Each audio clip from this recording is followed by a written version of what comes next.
Welcome back to part 6. Wow.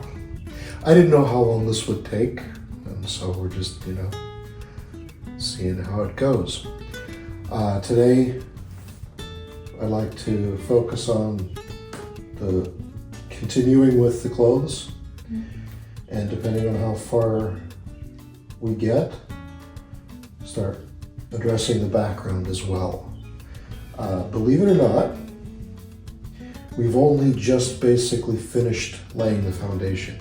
If you think of painting, making a painting like this, like building a house, we've just finished pouring the foundation, putting up the walls, and putting a roof on.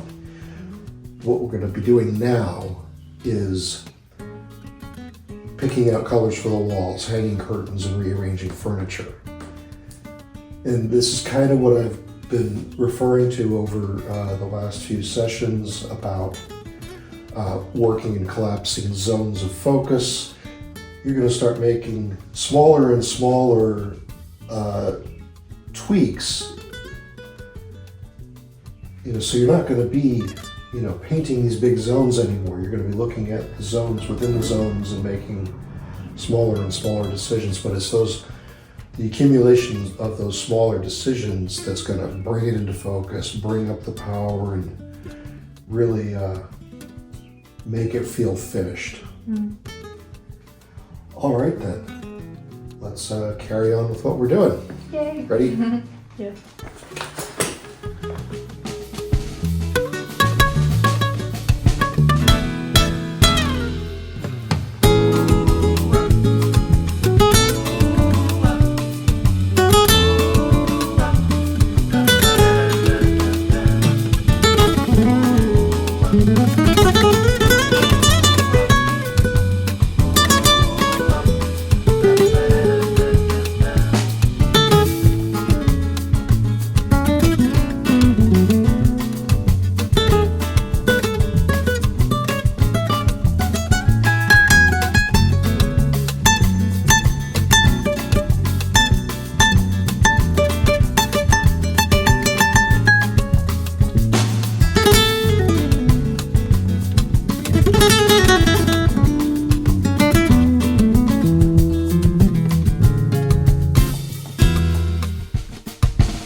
Just done a few things that I've talked about before.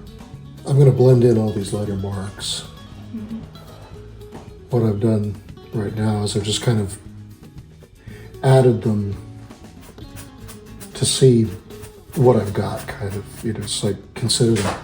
So I was using this green umber for the cloak, and I added white to it, and it was just getting lighter, like a very, very pale greenish gray.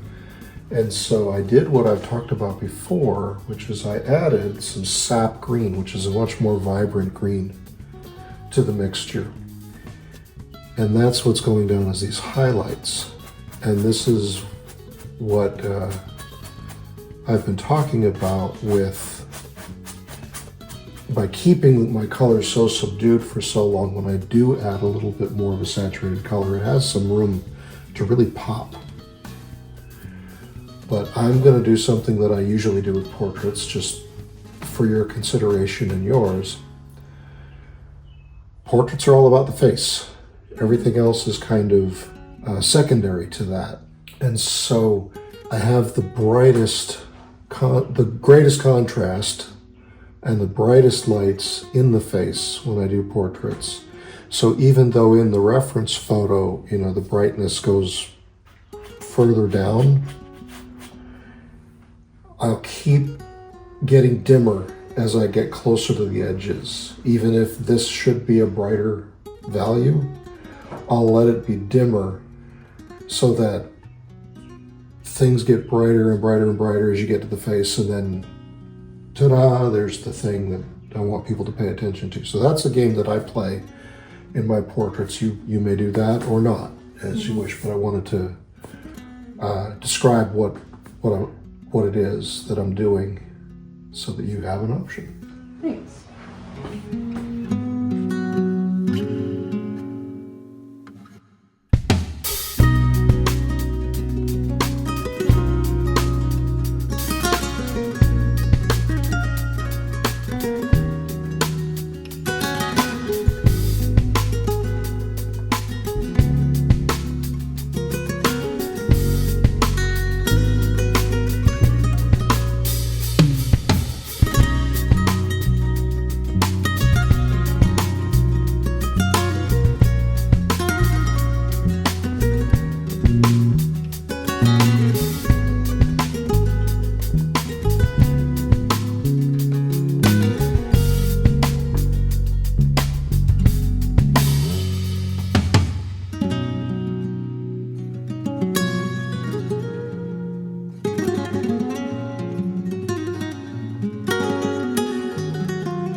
brush marks, it's got a very silky kind of appearance compared to mine. It's got that kind of crepey, crinkly surface with some bright highlights like silk might have.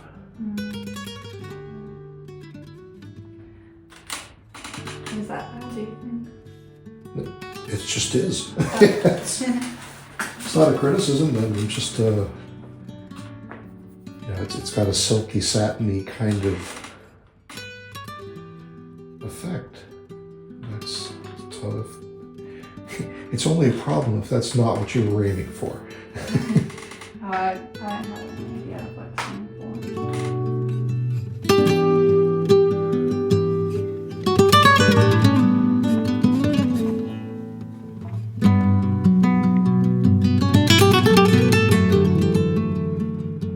you think it looks better? Oh, sure. Good.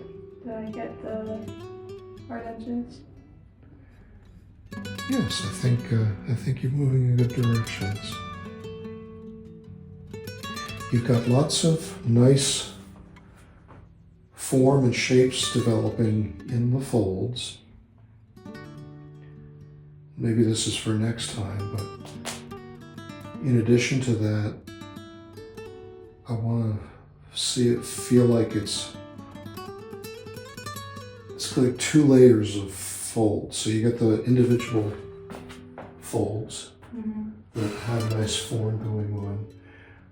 But at the moment it's overall feeling kind of flat. In other words, it's not hanging off of a round body in space.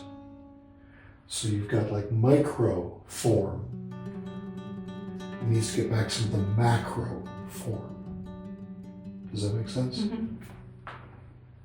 So like bringing up the highlights on this side as it's hanging off of his shoulder, deepening the shadows in this side so it feels like his shoulder is moving around the corner. Okay.